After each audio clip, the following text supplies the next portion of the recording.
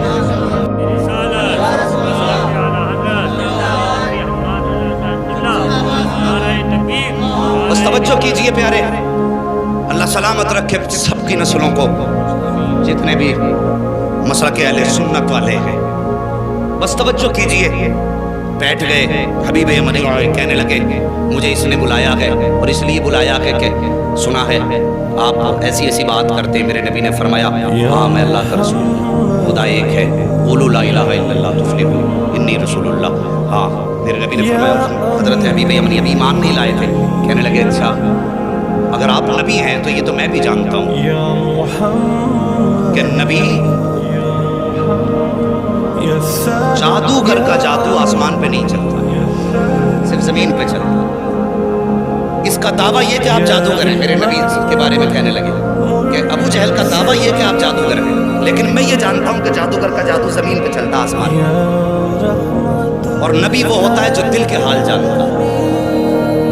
آج بد مذہب بدعقیدہ لوگ کہتے ہیں کہ حضور کو پیٹھ کے پیچھے کی خبر ہے، حبیب یمنی ایمان لانے سے پہلے جانتے ہیں نبی وہ ہوتا ہے جو دل کی بات جانتا ہے،